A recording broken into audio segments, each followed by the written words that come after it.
Hey there, Bible nerds. Welcome back to Chapters and Chuckles by Kay, where we dive into the Bible chapter by chapter. Today we are covering Job chapters 26 through 30, and we have officially entered Job's extended closing argument. So his friends have been talking at him for what feels like 12 fiscal years. They have accused him, corrected him, lectured him, recycled the same argument approximately 47 times, and basically said, like Job, something bad happened to you, therefore you secretly did something terrible. And Job has had enough. I've had enough from first couple chapters, honestly. So Job is strong. I'm not, because I would have been like, get out right away. But, anyways, so chapter 26 through 30 are fascinating because we see several different sides of Job. We get sarcastic Job, defiant Job, philosophical Job, nostalgic Job, and then unfortunately, chapter 30 gives us devastated Job. But underneath all of it is one major question. Why, or no. What do you do when you know God is good, God is powerful, but your current circumstances make absolutely no sense? So let's get into it. Job chapter 26. So this chapter begins immediately after Bildad finishes his very short speech in chapter 25. Remember, was that like 6 verses or something? 6, 7 verses? And Job basically looks at him and says, wow, incredible, life changing. I am healed. Not, not literally, but spiritually. That is the energy. Job sarcastically asks how Bildad has helped someone who is powerless. How exactly has he strengthened someone who has no strength? What amazing wisdom has he supposedly offered? In other words, you have been talking, but have you actually been helping? So there is a big difference, actually. Talking can be so annoying. Anyway, so you can say something technically true and still deliver it in a way that is completely useless to a hurting person. Job's friends are so obsessed with winning the theological argument that they have forgotten there is a grieving human being sitting in front of them. Job then asks, whose spirit inspired Bildad's words? That question may also be throwing a little shade back toward the mysterious spiritual encounter Eliphaz mentioned much earlier. Job has heard these arguments already. He is not impressed by the remix. Then Job pivots. Because apparently, he decides, since we're discussing how powerful God is, allow me. And Job gives us one of the most beautiful description of God's power in the entire discussion. He begins by describing how even the realm of the dead is exposed before God. Death, destruction, the deepest hidden places imaginable, none of them can hide anything from God. Then Job looks upward. God stretches the northern skies across empty space. He suspends the earth over nothing. Think about the picture Job is painting.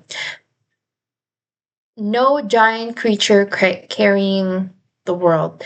No mythical foundation underneath it. The earth is simply suspended because God says no. And I just realized I forgot. I forgot my number one favorite line. Grab your drink, get cozy, and let's dive in. Oh my gosh, I was just so ready to start. I forgot to say that. But today I have this mango pineapple lemonade. Well, it's my daughter's leftover, so I'm just gonna go ahead and drink this. Whew.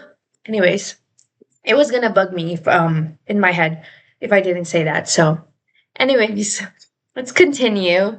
Um, Job says God gathers enormous amounts of water inside clouds without the clouds collapsing under their weight. He describes God covering the moon with clouds and establishing the horizon across the waters, creating a boundary where light and darkness meet. Then the imagery gets even bigger. The pillars of heaven tremble at God's rebuke. The sea churns under his power. Job mentions Rahab, which here is not the woman from Joshua, different Rahab. Put the genealogy chart down for now.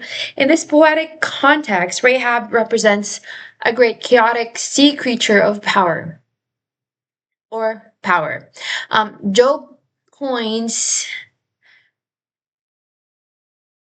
well, his point is not that God struggles desperately against some equal cosmic enemy. Quite the opposite, actually. Chaos itself is not compared with God. Job also refers to the gliding serpent being pierced by God's hand. Ancient cultures told stories about gods, fighting monsters and forces of chaos, but Job's worldview places the Lord above all of it. There is no cosmic competition. God is sovereign, and after giving us all this enormous imagery, Job basically says, and this isn't even the full picture. What human beings see of God's activity is only the outer edge. We hear only the faintest whisper of his greatness. So if the whisper is this powerful, what would the thunder sound like? And that is where Job ends the chapter. This is fascinating because Job is suffering terribly, yet he has not lost his awareness of God's greatness. Job's problem has never been God isn't powerful. Job's, well, Job absolutely believes God is powerful. His problem is, if God is this powerful, why is he allowing this to happen to me? Not even, of course, I'm not sinless, but like, I haven't done, so many bad things. I'm righteous um, to a fault. Pretty much, right? So why is God allowing this to me? There are more real bad people out there. So, and that question is far more uncomfortable, honestly. Fact corner. Um, Job's description of the earth being suspended over nothing is remarkable considering the ancient world contained many mythological explanation for what supported the earth. Also, Job's references to Rahab and the serpent use imagery familiar in ancient Near Eastern culture, but the biblical message is dramatically different. These forces are not rival gods competing with the Lord. God rules over all creation. So there's that. All right, moving on, chapter 27. This chapter begins with Job continuing his speech, and his tone becomes extremely firm. Job makes a solemn declaration before the living God. Now remember, Job currently feels that God has denied him justice and made his life bitter. Um, that is what makes this statement so powerful. Job is frustrated with God while still swearing by God. He has not abandoned the relationship. Um, Job says that as long as God keeps breath in his body, he will not speak wickedly or lie. Then he addresses his friends directly. He refuses to tell them they are right because they're not right. There are some things that are right in what they say, but they're not right, period. And he refuses to surrender his integrity. Translation: I am not giving you a fake confession just because it would make your theology easier. His friends have essentially offered him one path out of the argument. Like, admit that you are secretly wicked, repent, and then everything makes sense. But Job knows that isn't true. and he would rather remain misunderstood than lie about himself. He says his conscience does not condemn him regarding the accusations they have made. Then Job talks about the wicked. And this part is important because Job's friends have repeatedly acted like Job doesn't believe wicked people are judged. But Job does. He says his enemy and adversary should receive the fate of the wicked and unjust.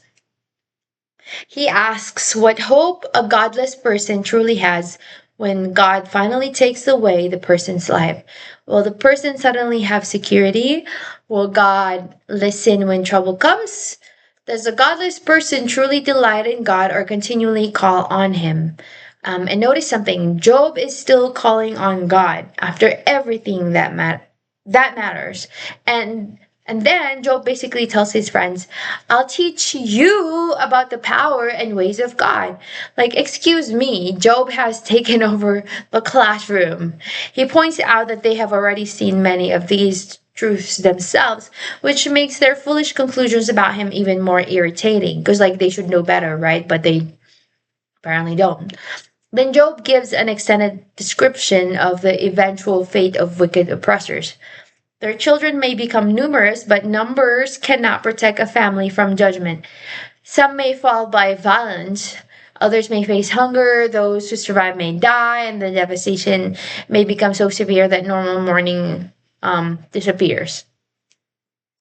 Um, a wicked person may pile up silver like dust and collect expensive clothing like somebody whose online shopping cart has never encountered the phrase insufficient funds. But eventually, the righteous may end up wearing these clothes or those clothes. The innocent may divide that wealth. What the wicked accumulate cannot guarantee permanent possession.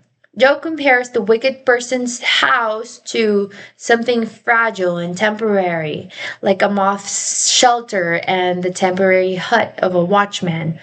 The wealthy wicked man lies with everything and wakes to discover that everything is gone. Terrors arrive like floodwaters, and storm sweeps him away during the night. The scorching east wind carries him from his place. Judgment comes um, relentlessly, and he tries desperately to escape. In the end, there is humiliation. The wicked person is driven from his place in disgrace. Um, Now, here's the heartbreaking irony. A lot of what Job describes sounds suspiciously similar to what happened to him. Children lost, property gone, sudden disaster, public humiliation. And that is precisely why his friends think they have solved the mystery. But Job's argument is, I know what judgment on wickedness looks like. I agree that evil ultimately, well, yeah, says, I agree that evil ultimately matters before God, but the fact that my suffering resembles judgment does not prove that my suffering was caused by secret wickedness.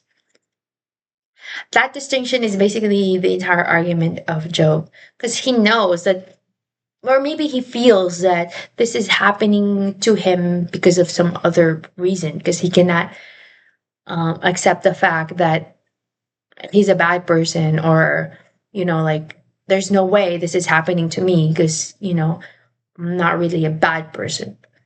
I'm not sinless, but I'm not a bad person, something like that, right?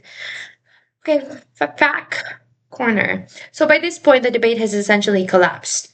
Zophar, who would normally be expected to speak again in the dialogue cycle, never gives another speech. Phew, which, the friends are running out of material because, again, they keep recycling what they're saying over and over again. And out of the three of them, they just get. It's exhausting. Which is impressive considering, how many chapters they managed to stretch. Like Job, you must have sinned into pretty much. So yeah.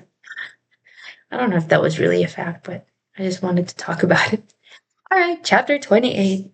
Um, this chapter changes the atmosphere again. And well, After chapter of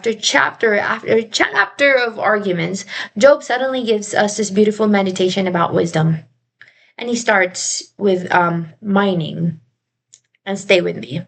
Um, Job says humans know exactly where to find valuable materials. There are places to mine silver. Gold can be refined. Iron comes from the earth. Copper can be extracted from ore. Human beings, after dark, underground places, searching for treasures. Sorry, my it is, or the back of my ears is shit. Anyways, they dig shafts far away from civilization. They descend into places where normal travelers never go, hanging and swinging inside these dangerous places. And Job points out something fascinating. The surface of the earth produces food, but underneath that same ground, humans dig through rock and heat and discover completely different treasures. Gold, um, precious materials hidden where even birds of prey cannot see them. Not even the sharp eye of a falcon knows those underground paths. Powerful animals don't walk there. Lions don't roam through them. Humans cut through. Humans cut through hard rock. They attack mountains. They carve tunnels. They undercover precious things hidden in darkness.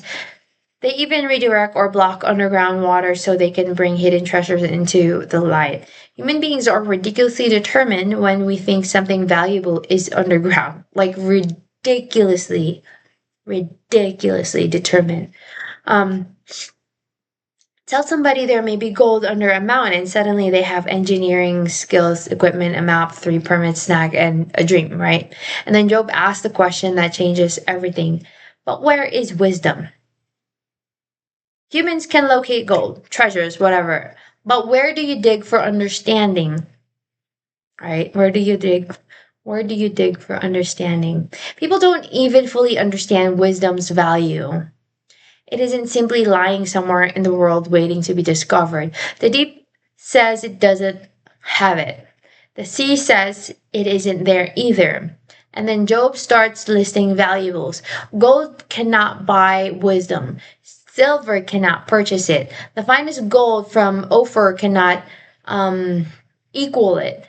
Precious stones cannot match its value. Onyx, crystal, coral, rubies, emerald, I don't know, pure gold. What else are the expensive things? All that.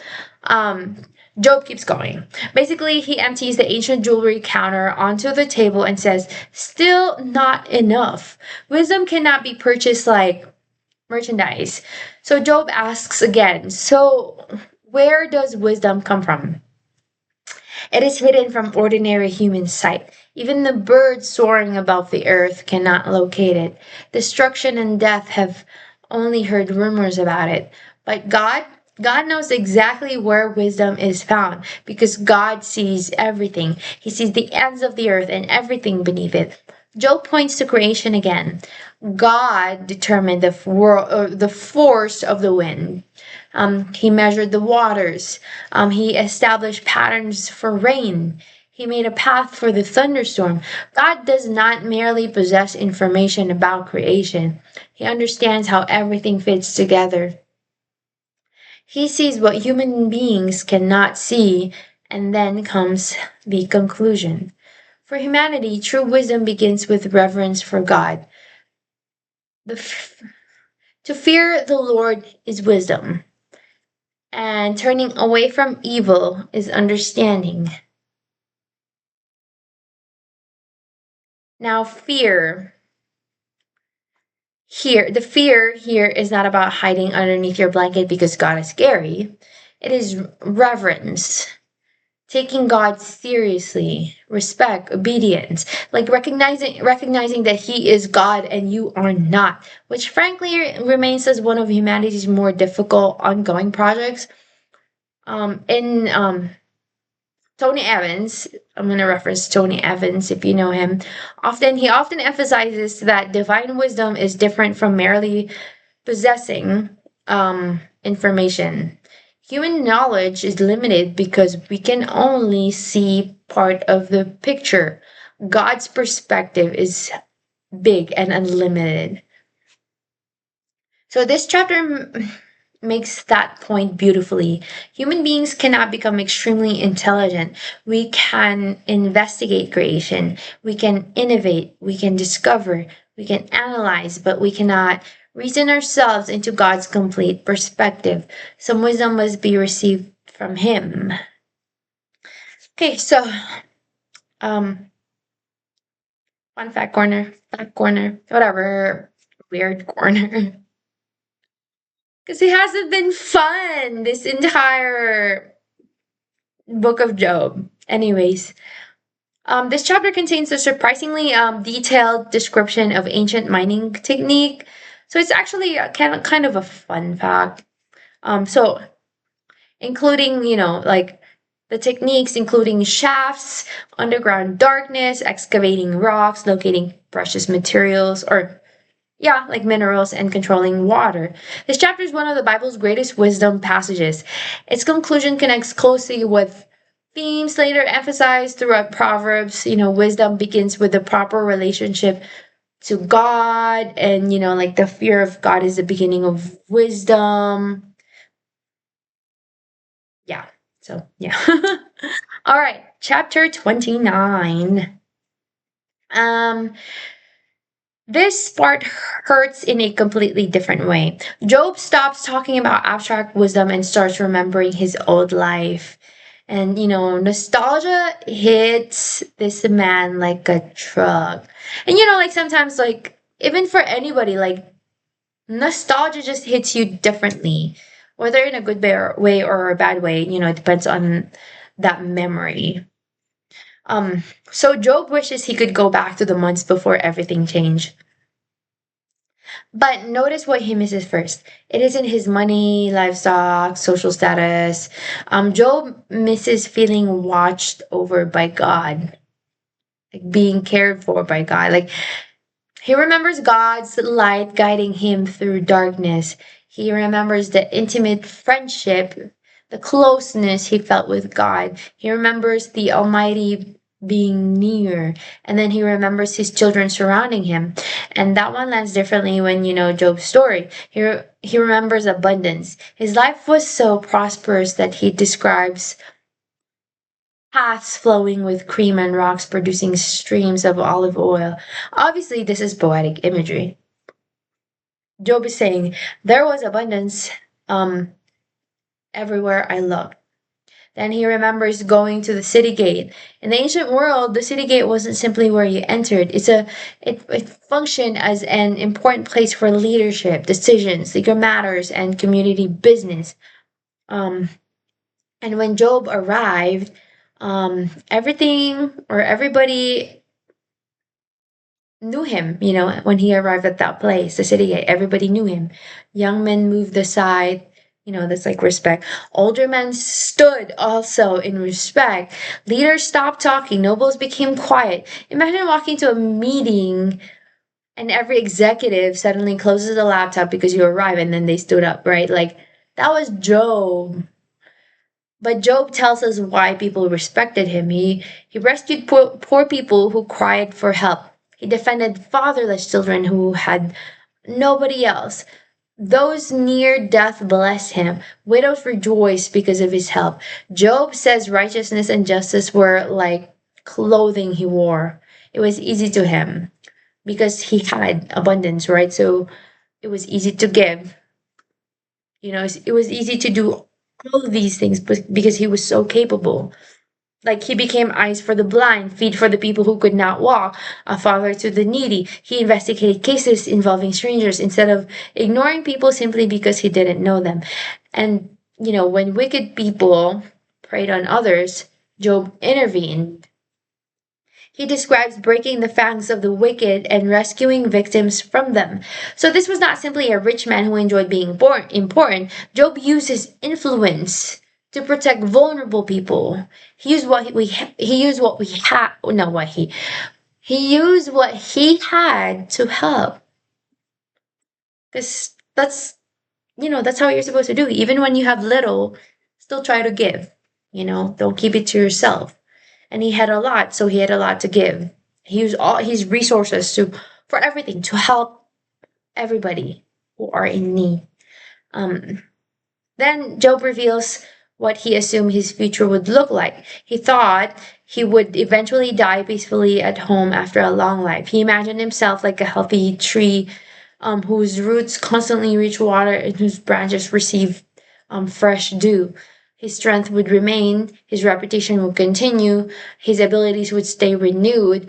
Why wouldn't he think that, right? Like everything in his life suggested stability. People eagerly waited for his advice. When Job spoke, people listened. They received his words like refreshing rain. His smile encouraged them. He guided people. He served as a leader among them. And despite all that authority, Job describes himself as someone who comforted mourners.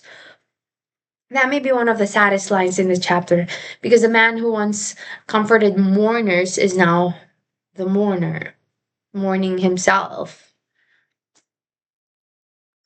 Okay, so fun fact corner. The city gate in Job's world functioned almost like a combination courthouse, council chamber, business district, public meeting place. So, like an actual legit place where people go. Anyways, so when Job describes taking his seat there while respected leaders listen, he is telling us that he once held serious social and civic influence. His reputation also wasn't based solely on wealth. Job specifically connects his honor with, with everything that he has done. Yeah, so, which I've already talked about, so I'm not going to talk about it over and over again. So, yeah. Um, Job chapter 30, last chapter of this episode. This chapter begins with two devastating words in the flow of Job's speech. But now, like after everything, but now. So chapter 29 was then, chapter 30 is now. And the contrast is brutal. The same Job who once had respected elder standing when he arrived is now mocked by men younger than him. And Job is offended, like deeply offended and hurt. He says their fathers were men he wouldn't even have trusted alongside the dogs guarding his sheep. Job then describes these men as coming from desperately impoverished, socially rejected families. Their fathers had become physically weak from hunger. They wandered through barren lands. They gathered whatever plants they could find, including salt herbs. Oh my goodness. Let me.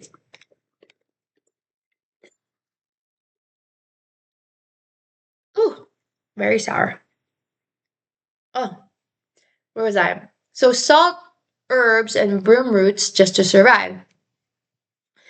They had been expelled from normal society and treated like thieves.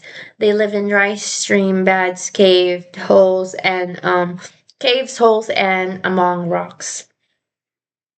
Job uses harsh imagery, saying they cried out among bushes and huddled in the undergrowth. They were nameless, rejected people pushed away from society, and now their sons are mocking Job. Job has fallen so low socially that even people at the very bottom of the community hierarchy feel comfortable ridiculing him. He says he has become their song, their joke, their insult. People are disgusted by him. They keep their distance. Some even spit in their face. Like remember chapter 29, people treasure Job's smile. Chapter 30, people spit at him. That is the level of reversal we're talking about here. Job believes God has humbled him, and because people see Job as abandoned by God, they no longer restrain themselves. A mob rises against him. They trip him up. They destroy his path. Job describes them coming against him like attackers breaking through a wide opening in a wall. Everything feels exposed. Everything feels unsafe. Terror surrounds him. His dignity disappears like it has been blown away by the wind. His prosperity vanishes like a cloud. Then Job moves from social suffering to physical suffering. And this is rough. He says his soul is being poured out. Affliction has seized him. At night, pain seems to pierce his bones. The agony never rests. His illness has affected his clothing so severely that it feels twisted tightly around him. Job says he has been thrown into the mud and reduced to dust and ashes. And then comes the deepest pain. Job speaks directly to God. He says, I cry to you, and you do not answer. Job feels watched but unanswered. He feels as though the God he once described as his intimate friend has become cruel toward him. He feels like God's powerful hand is opposing him. He describes himself as being picked up by the wind, tossed around, and driven toward destruction. Job becomes convinced that he is going to die. He assumes God is bringing him toward the destination every living person eventually faces. And remember something the audience knows that Job does not. Job is wrong about his future. He thinks death is coming. I mean, death will eventually come, at least our first death. We know there is restoration ahead, but nobody has told Job, and that is important. Job has to live this moment without knowing the ending. Then Job asks why someone completely broken wouldn't cry for help. He remembers how he used to respond to suffering people. When others were hurting, Job wept with them. When the poor suffered, he grieved. So Job cannot understand why compassion seems absent now that he's the one begging for mercy. He expected he expected good. Instead, evil came. He expected God, yet where is he right now, right? Like, he looked for light, darkness arrived. His body and emotions remain in constant turmoil. He cannot rest. He walks around mourning. He publicly cries for help. He compares himself with lonely desert creatures. His skin has darkened and is peeling. His bones burn with fever, and then he ends with music imagery. The instruments that once represented celebration now represent mourning.